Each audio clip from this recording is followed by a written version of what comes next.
Gold, trusted gold buyers. మీరు తాకట్టు పెట్టిన బంగారాన్ని విడిపించి ఈ రోజు ఉన్న మార్కెట్ ధరకు కొనబడను. ఒక క్రికెట్ మ్యాచ్ ఓడిపోతే సంగతి అంతే. వీళ్ళందరూ కలిసి ధోని మీదనో కెప్టెన్ ఎవరున్నారు విరాట్ కోహ్లీ లేకుంటే రోహిత్ శర్మ ఇవి పడతారు వీళ్ళందరూ కలిసి. సో మన దగ్గర ప్రాబ్లం ఏంటంటే నేను చెప్పాను కదండి, మన దగ్గర డ్రాయింగ్ రూమ్లో కూర్చొని ఐపీఎల్ చూసుకుంటా ధోని దగ్గర బ్యాటింగ్ ఎట్లా చేయాలని చెప్తారు మన వాళ్ళు. True, they are all expert. ఒక వీక్ బడ్జెట్ వచ్చినప్పుడు అందరు బడ్జెట్ ఎక్స్పర్ట్స్, ఫైనాన్స్ ఎక్స్పర్ట్స్ అయిపోతారు. క్రికెట్ మొదలైతే అందరు క్రికెట్ ఎక్స్పర్ట్స్ అయిపోతారు. దాని తర్వాత ఇప్పుడు యుద్ధం వచ్చినప్పుడు అందరు యుద్ధం అన్ని వార్ ఎక్స్పర్ట్స్ అయిపోతారు. మీరు కూర్చొని మోదీ గారికి అడ్వైస్ ఇవ్వక్కర్లేదు. మీరు చూసుంటారు పెహల్గాం జరిగిన తర్వాత 5 రోజుల తర్వాత చాలామంది నా దగ్గర స్టూడియోస్లో అడిగారు ప్రశ్న, మోదీ గారు ఏంటి ఏం చేయట్లేదు, ఎందుకంత సైలెంట్గా ఉన్నారు హిందీలో అడిగారు నా దగ్గర, మోదీ బాంబ్ క్యో నీ దాల్ రా. నేను చిన్నపిల్లల ఆట కాదు ఇది. ఫస్ట్ ఆఫ్ ఆల్ ప్లానింగ్ ఉండాలి, దీనికి ఇంటెలిజెన్స్ ఉంటుంది. ఎక్కడెక్కడ వాళ్ళ టెర్రర్ క్యాంప్స్, వాళ్ళ దగ్గర 24 టెర్రర్ క్యాంప్స్ ఉంది పాకిస్తాన్. మనం కొట్టింది 7 నుంచి 9, దాంట్లో 14 మిసైల్ యూస్ చేసాం మనం. ఒక స్పాట్లో మనం 3 సార్లు కొట్టాం. మీరు చూసుంటారు ఆ వీడియో వాళ్ళు చూపించిన దాంట్లో.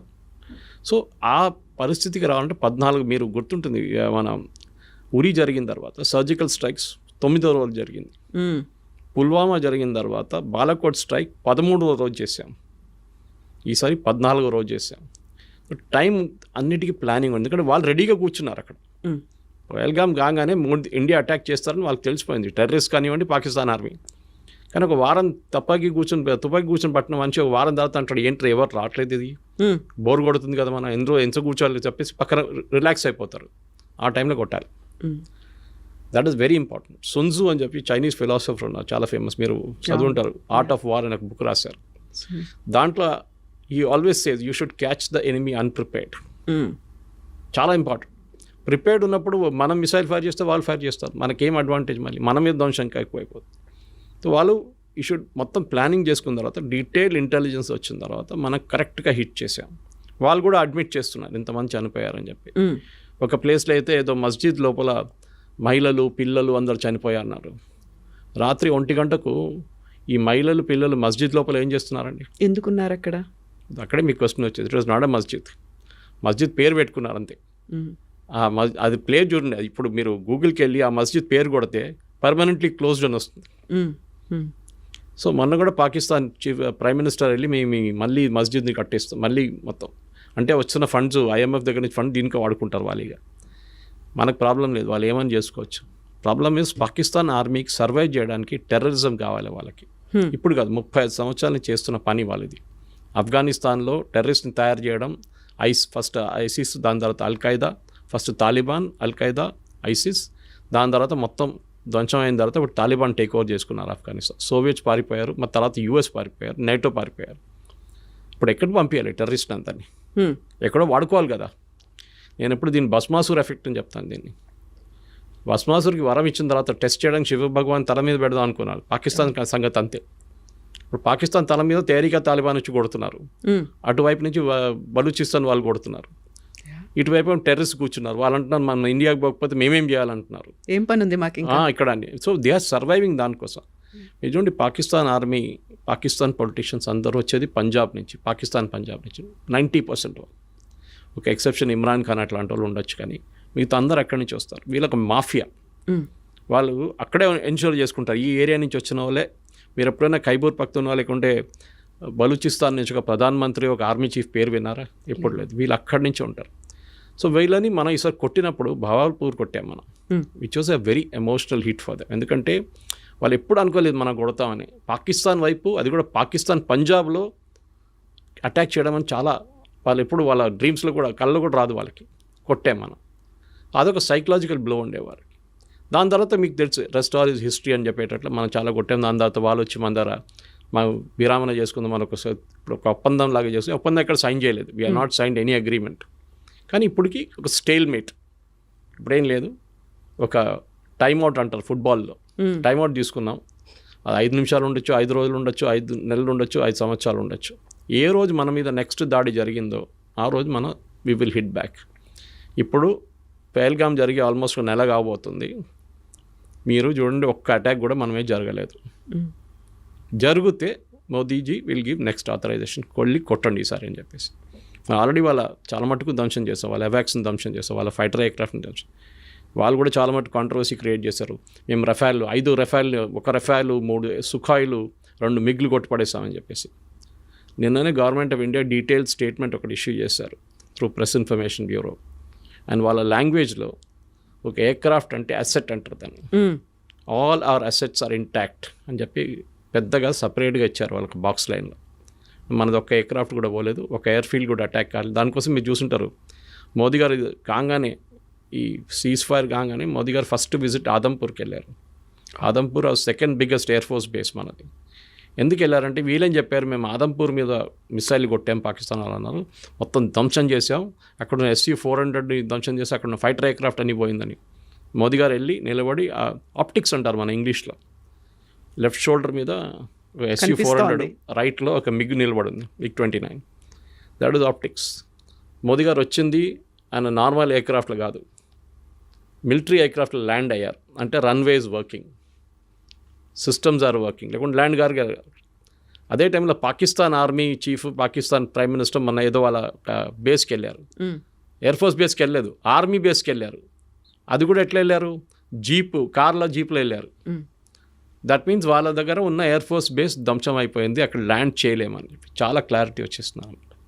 సో యుద్ధం అనేది మన వాళ్ళు కూడా దే షుడ్ అలౌ పొలిటికల్ ఎస్టాబ్లిష్మెంట్ని వాళ్ళ పని చేయనియండి, వాళ్ళకి తెలిసి ఏం చేయాలని చెప్పి.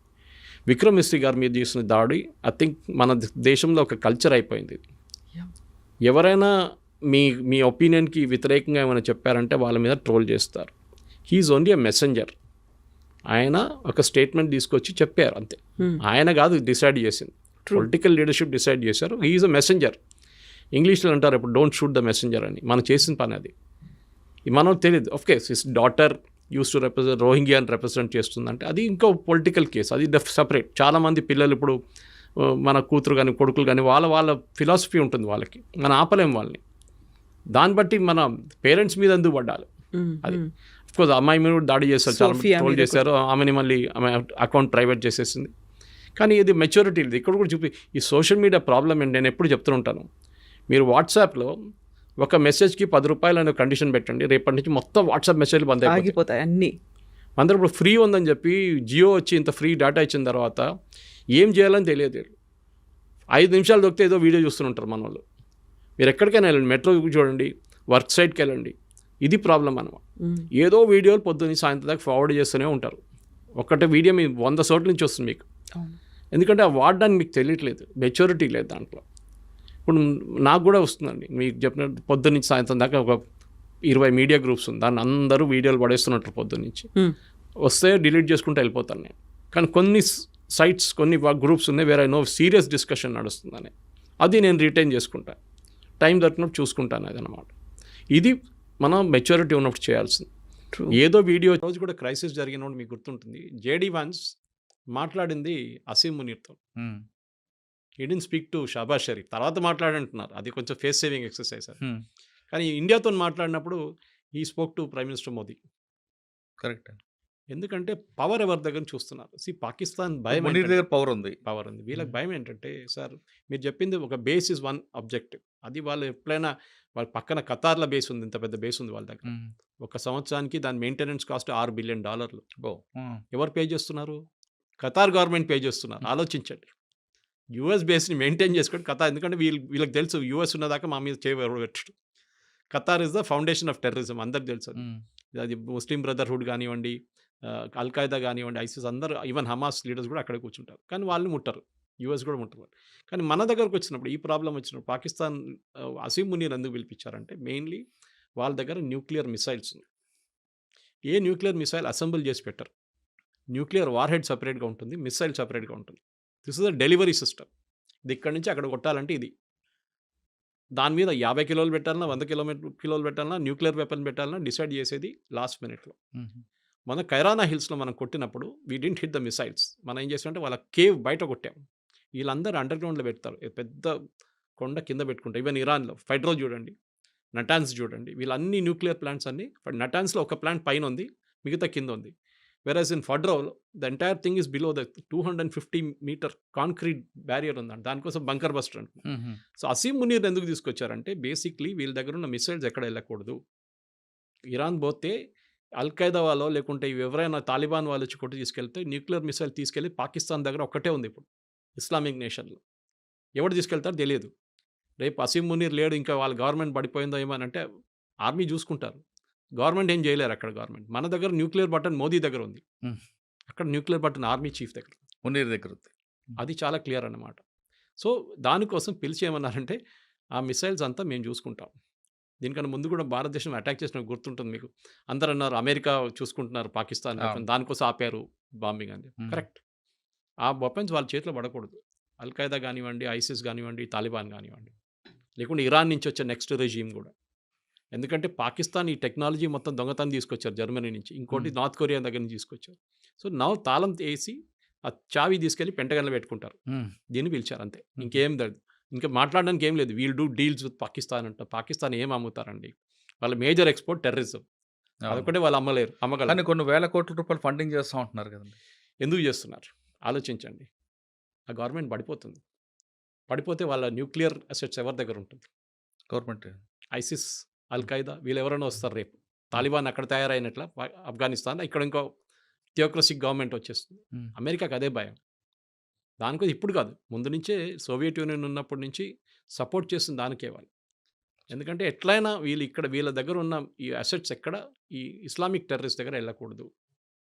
మిసైల్ అయితే నాకు ప్రాబ్లం లేదు, కానీ న్యూక్లియర్ తీసుకొచ్చి ఒక న్యూయార్క్లో పడేస్తే నెక్స్ట్ 5,000 10,000 సంవత్సరాలు న్యూయార్క్లో ఎవరు ఉండలేరు. సో అమెరికా చాలా భయం ఉంది దాని మీద అన్నమాట. వీళ్ళు స్టేబుల్ నేషన్ కాదు సార్, మనలా కాదు. మన దగ్గర స్టేబుల్ నేషన్. మనం ఒక డెమోక్రటిక్ పార్టీ ఉంది, మన ఎలక్షన్ నడుస్తుంది, ఆర్మీ ఉన్నారు, ఎయిర్ ఫోర్స్ అంతా ప్రొఫెషనల్ సిస్టమ్. వాళ్ళ దగ్గర ప్రొఫెషనల్ కాదు. ఈ ఆర్మీ చీఫ్లు కానీ ఎయిర్ ఫోర్స్ చీఫ్ పాకిస్తాన్లో ఫస్ట్ రాగానే లండన్లో ఒక పెద్ద ఇల్లు తీసుకుంటాడు. వాళ్ళకి అమెరికా ఫండింగ్ ఎవరైనా ఇస్తారు దానికి. వాళ్ళ పిల్లల్ని ఆక్స్ఫర్డ్, కేంబ్రిడ్జ్ పంపిస్తారు, లేకుంటే MIT పంపిస్తారు. మీరు చూడండి, every Pakistani general from Yahya Khan to Pervez Musharraf to general Zia ul Haq అందరు ఇదే చేశారు. మన దగ్గర ఉన్న కశ్మీరీ పొలిటీషియన్స్ కూడా ఇదే చేస్తారు. ఒమర్ అబ్దుల్లా, ఫరూక్ అబ్దుల్లాకి లండన్లో ఇల్లు ఉన్నాయి, పెద్ద ఇల్లు ఉన్నాయి. వాళ్ళ పిల్లలంతా బయట చదువుకున్నారు. సో వాళ్ళకి టెండెన్సీ ఉంది అది. దాన్ని కంట్రోల్ చేయడం మొత్తం US చేతిలో ఉందన్నమాట. ఇప్పుడు కాదు, ముందు నుంచి. That is exactly what Trump did. కొత్తది ఏం లేదు దాంట్లో. మోదీ గారిని పిలిచారు కదా డిన్నర్కి. అవును. ఈయన లంచ్ పిలిచినంత మోదీ గారు డిన్నర్కి పిలిచి నేను రాలేపో అని చెప్పేసి ఆయన వచ్చేసాను. పూరి వచ్చారు. Ego problem. అరే నువ్వు వాన్ పిలుస్తున్నావు, నా మమ్మల్ని ఈక్వల్ చేస్తున్నావా? Is only an army chief. వాడు కావాలని చెప్పి వాడే మెడల్ వేసుకున్నాడు ఫీల్డ్ మార్షల్ అని చెప్పి. సార్ ఫైనల్గా చెప్పండి, సోనియా గాంధీ గారి స్టేట్మెంట్ మాత్రం కేవలం ఎలక్షన్ చూడాలంట. అంతే ఇంకేం లేదు. ఇప్పుడు కాదు కదా, అంటే అటు తిరిగి ఇటు తిరిగి మన దేశంలో రెండు పార్టీలు దీని మీద విభేదాలు రావా? కొత్తది ఏం కాదు కదా సార్. ఇప్పుడు సోనియా గాంధీ స్టేట్మెంట్ మీద కూడా మోడీ గారు ఇంకా వేరే వాళ్ళు కామెంట్ చేస్తారు. ఇది ఒక వార్ నడుస్తుంది ఇప్పుడు, ఇన్సైడ్ వార్. మోదీ గారు కామెంట్ చేయరు. మోడీ గారు మోదీ కాకపోయినా గారు పార్టీ టీం వాళ్ళు చేస్తారు. ఎవరికొరికి మోదీ గారు IT టీం ఉన్నారు, వాళ్ళ అమిత్ మాల్వియా అంటున్నారు, వాళ్ళు కామెంట్ చేస్తారు. చేస్తారు. డెఫినెట్గా కామెంట్ చేస్తారు. పొలిటికల్ వార్ అవుతుంది అక్కడ. పొలిటికల్ అని కాదు, మీరు ముస్లిం ఓట్ కోసం చేస్తున్నారు. నేను ఎప్పుడు రాసిస్తాను నీకు ఆ ట్వీట్ ఏముంటుందని. మీరు ముస్లిం ఓట్ల కోసం చేస్తున్నారు, మీరు అసలు కానీ ఇరాన్తో ఉన్న రిలేషన్షిప్లో ఇప్పుడు బీజేపీ ఒఫీషియల్గా ఏం మాట్లాడరు. బికాజ్ వాళ్ళకి తెలియదు ఈ గవర్నమెంట్ ఉంటుందో పోతుందో అని. పోతే ప్రాబ్లం లేదు, ఉంటే మనకు ఆ పోర్ట్ కావాలి, షబార్ పోర్ట్. పెద్ద ప్రాబ్లం అవుతుంది మనకి. Next third is oil. మన ఇరాన్ దగ్గర నుంచి బ్యాన్ పెట్టే ముందు US బ్యాన్ పెట్టేదాకా మన ఆయిల్ వాళ్ళ దగ్గర కొంటుండే, అది కూడా రూపీ పేమెంట్లో. ఎందుకంటే మొత్తం బ్యాంకింగ్ సిస్టమ్ నుంచి బ్యాన్ చేసి పడేశారు US. సో రూపీ పేమెంట్ ఇచ్చి మనం తెచ్చుకున్నాం. దాని తర్వాత బియ్యం తీసుకున్నారు మన దగ్గర నుంచి. బియ్యం తీసుకుని మనకు క్రూడ్ ఆయిల్ ఇచ్చారు. సార్ ఇప్పుడు ఈ వార్ చూస్తుంటే కొంతకాలం ఎప్పటికైనా ఆగే కనిపిస్తుందా, లేదంటే దీనివల్ల ఇంకొంచెం ముందుకెళ్ళే అవకాశం ఉందా? అల్టిమేట్గా ఏమైనా ఫ్యూల్ రేట్ పెరిగే అవకాశం ఉంటుంది? క్రూడ్ ఆయిల్ రేట్ ఎప్పుడు పెరగదండి. ఒకటి, క్రూడ్ ఆయిల్ ఎప్పుడు రేపటి కోసం వాళ్ళు కొనాం మనం. ఒక ఇయర్లీ కాంట్రాక్ట్ ఉంటుంది. ఓకే, అది మొత్తం మనకు 1 yearకి కాంట్రాక్ట్ సైన్ చేసుకుంటాం. అది ఎవరైనా ఉన్నాయి, సౌదీ అరామ్కోతోనో లేకుంటే వెనిజువేలాతోనో. ఇప్పుడు US వాళ్ళు కూడా సప్లై చేస్తున్నారు మనకి. ఇరాన్ మన దగ్గర ఐ థింక్ మనం లెస్ దాన్ అసలు కొనట్లేదు ఇరాన్ దగ్గర నుంచి, బ్యాన్ ఉన్న దానికి. ప్రాబ్లం ఎక్కడ వస్తుందంటే స్ట్రేట్ ఆఫ్ హార్మూజ్ అని ఉంది, మీరు చూసుంటారు. ఆ ఇరాన్ పక్క నుంచి, ఇరాక్ పక్క నుంచి వచ్చే ఒక స్ట్రేట్ ఆఫ్ హార్మూజ్ ఉంది, చిన్న వాటర్వే. అక్కడి నుంచి చాలా ఈ పెద్ద పెద్ద కార్గో షిప్స్, ఈ ఆయిల్ షిప్స్, కంటైనర్ షిప్స్ అక్కడి నుంచి ట్రావెల్ అవుతుంది. అది ఎక్కడైనా బ్లాక్ అయితే, అక్కడైనా బాంబ్ జరిగితే then definitely they will be an impact. కానీ మన దగ్గర స్ట్రాటజిక్ ఆయిల్ రిజర్వ్స్ అని మోదీ గారు గవర్నమెంట్ వచ్చేకన్నా ముందు మన్మోహన్ సింగ్ గవర్నమెంట్ నుంచి స్టార్ట్ చేశారు. మోదీ గవర్నమెంట్ తర్వాత ఇంప్లిమెంట్ చేస్తారు. స్ట్రాటజిక్ ఆయిల్ రిజర్వ్స్ ఏంటంటే మనకు ఒకటి వైజాగ్ వైపు ఒకటి, లొకేషన్ చెప్పట్లేదు గవర్నమెంట్, ఇంకోటి మ్యాంగ్లూర్ వైపు ఒకటి పెద్ద రిజర్వ్ ఉంది అండర్ గ్రౌండ్. మీరు ఆలోచించకుండా పెట్రోల్ బంక్ వెళ్తే మన ఒక అండర్ గ్రౌండ్ రిజర్వ్ ఉంటుంది, దాంట్లో ఒక 2,000-3,000 లీటర్లు ఉంటుంది. ఇది 1,00,000 లీటర్లు ఉంటుంది అన్నమాట under ground tanks. Under ground tanks ఏం చేస్తారంటే ఆయిల్ రేట్ తగ్గిన టైంలో తీసుకొచ్చి దాంట్లో పడేస్తారు. ఆయిల్ రేట్ ఎంత పెరిగినా కానీ ఒక 3 నెలలు నడిచిపోతుంది మనకు దానికి. ఆ రిజర్వ్ మళ్ళీ రీఫైన్ చేసుకొని మనం యూజ్ చేసుకోవచ్చు. అచ్చా. సో మన దగ్గర స్ట్రాటజిక్ రిజర్వ్స్ ఉంది. ఈవెన్ యూఎస్ మెయింటైన్ చేస్తారు. రేట్ ఎక్కువైనప్పుడు వాళ్ళు ఆయిల్ రిలీజ్ చేస్తారు మార్కెట్లో. ఉల్లిపాయలాగా అనమాట. అదే అదే. ఉల్లిపాయలు కోల్డ్ స్టోరేజ్ ఎందుకు పెట్టుకుంటారు? ఉల్లిపాయల రేటు 100 రూపాయలు వెళ్ళంగానే వాడు మొత్తం తీసి బయటపడేస్తే అది రేట్ క్రాష్ అయ్యి 50 రూపాయలకి వచ్చేస్తుంది. సేమ్ పాలసీ ఇక్కడ కూడా. ఇప్పుడు కూడా అండమాన్ దగ్గర కూడా ఇంకొక రిఫైనరీ దొరికింది, ఐడెంటిఫై చేసినట్టున్నారు కదండి. అది ప్రాస్పెక్ట్ చేస్తున్నారు. అది ఇంకా రిఫైనింగ్ స్టేజ్కి డ్రిల్లింగ్ స్టేజ్కి రాలేదు. ఇంకా ప్రాస్పెక్టింగ్ అంటారు దాన్ని. అచ్చా. ఈ ఆయిల్ వెల్స్లో ఎట్లా ఉంటుంది సార్ అంటే ఒక 100 well. And don't forget to subscribe to iDream. And for more videos, Please subscribe to iDream. Please subscribe to iDream. Please subscribe iDream. And please subscribe to iDream. For more videos, subscribe to iDream. please like, share and subscribe to the channel. Congratulations, iDream. Subscribe to iDream. Subscribe to iDream. So subscribe to iDream Media. iDream ki iDream team andarki huge congratulations. Please subscribe iDream Media. Please subscribe to iDream. Subscribe iDream. Please subscribe to iDream. iDream అంటే నా కళల ఛానల్ను subscribe చేసుకున్న నోరు తిరుగుతలేదు. మీరైతే గంట గుర్తు కొట్టండి. For more such videos, please subscribe to iDream. Subscribe to iDream. Please subscribe to iDream. Please subscribe iDream Media. Please do subscribe to iDream. Please subscribe to iDream Media. For best entertainment and information, please subscribe iDream.